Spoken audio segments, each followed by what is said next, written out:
Cockroach जनता party के आंदोलन से भारतीय जनता पार्टी के विपक्षियों को मुद्दा मिल गया। शिक्षा मंत्री धर्मेंद्र प्रधान के इस्तीफे की मांग और सीजेपी के आंदोलन में हुई कथित कार्रवाई के विरोध में कांग्रेस ने प्रधानमंत्री आवास पर धरना दिया। कांग्रेस के धरना का मुखिया राहुल गांधी थे। चुपचाप एक प्रदर्शन को अंजाम दिया जिसमें कांग्रेस के बड़े नेता से लेकर अखिलेश यादव तक नजर आए। यह प्रदर्शन थोड़ा अलग था। राहुल गांधी के धरने पर बैठते ही बीजेपी हरकत में आई और 1 घंटे के अंदर केंद्रीय मंत्री जितेंद्र सिंह को लोक कल्याण मार्ग पहुंचा दिया और यहां कांग्रेस के चल रहे विरोध प्रदर्शन को लेकर लोकसभा में विपक्ष के नेता राहुल गांधी से बात भी की। वहीं अभी आंदोलन चल ही रहा था कि दिल्ली पुलिस ने कांग्रेस नेता और लोकसभा में विपक्ष के लीडर राहुल गांधी को डिटेन कर लिया। उनके साथ प्रियंका गांधी, अखिलेश यादव सहित कई नेताओं को पुलिस ने बस में भरना शुरू कर दिया। राहुल डिटेन किए जाने के दौरान सड़क पर लेट गए। इस दौरान पुलिस उन्हें पकड़ने की कोशिश करती रही। राहुल सड़क पर लेटे रहे। राहुल ने सोशल मीडिया पर पोस्ट कर कहा कि छात्रों पर हमला हर भारतीय परिवार पर हमला है। अब देखिए, पिछले 1 महीने से ज्यादा समय से एक छात्र आंदोलन चल रहा है। पिछले 1 महीने से राहुल का इंतजार वो जंतर मंतर पर कर रहे हैं, लेकिन वो स्टूडेंट्स के समर्थन में वहां नहीं पहुंचते हैं। लेकिन उनका अंदाज अलग था। अब बड़ा सवाल ये है कि इस पूरे प्रदर्शन का सबसे ज्यादा फायदा किसे मिलेगा। सवाल पेपर लीक का था, सवाल युवाओं के भविष्य का था, लेकिन देखते देखते ये आंदोलन छात्र बनाम सरकार में बदल गया। विपक्ष बनाम बीजेपी की सबसे बड़ी राजनीति लड़ाई बन गया। राहुल गांधी प्रधानमंत्री आवास की ओर मार्च करते हैं। प्रियंका गांधी सड़क पर उतरती हैं। खड़गे जन्मदिन नहीं मनाते। शरद पवार और अरविंद केजरीवाल जंतर मंतर पहुंचते हैं। उसमें संजय राउत भी नजर आते हैं। वो कहते हैं कि लोगों को बुरी तरह डंडे मारे गए, आंसू गैस के गोले छोड़े गए, पत्थर बरसाए गए। हमारे पास तो कुछ भी नहीं था। इस दौरान छोटे स्पीकर होने के कारण लोगों तक आवाज नहीं पहुंच रही थी। तो केजरीवाल ने कहा कि अपने पास छोटा माइक है, बड़ा माइक मोदी जी ने खराब कर दिया।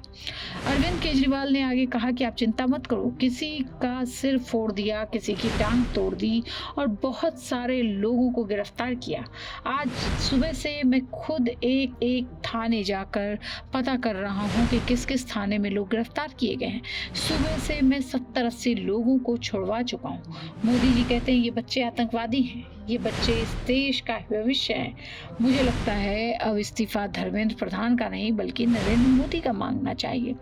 आप चीफ ने कहा कि हम सबको पुलिस ने सुबह सुबह प्रेस रिलीज दी है कि जो भी आंदोलन में आया उसके खिलाफ केस करें, लेकिन आप लोगों को डरना नहीं है। बड़े से बड़ा वकील खड़ा कर देंगे और आपको बाहर निकाल लाएंगे। जब तक धर्मेंद्र प्रधान का इस्तीफा नहीं होता देश में अच्छी शिक्षा व्यवस्था नहीं आएगी।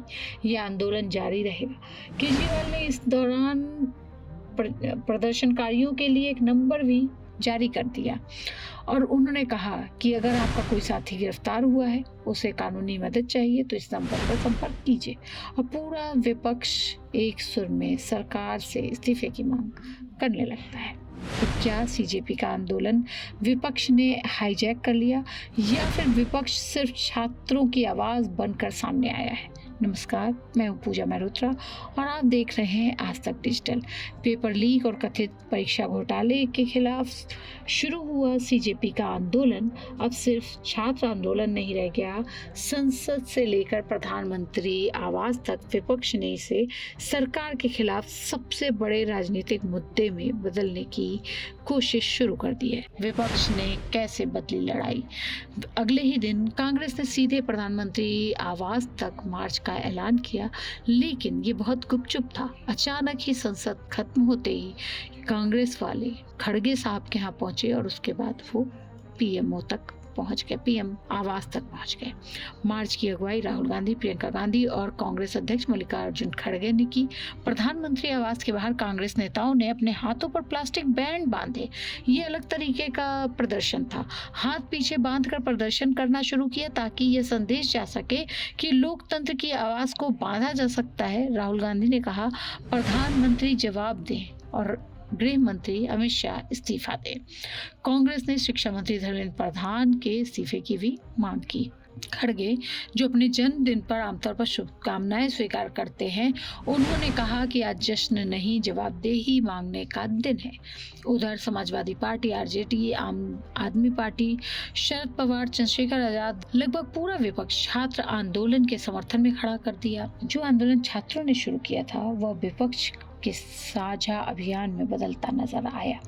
सीजेपी के संस्थापक अभिजीत दिपके ने भी बड़ा बयान दिया। उन्होंने कहा कि आज संसद मार्च इसलिए नहीं निकाल रहे क्योंकि छात्रों का खून बहाया गया है।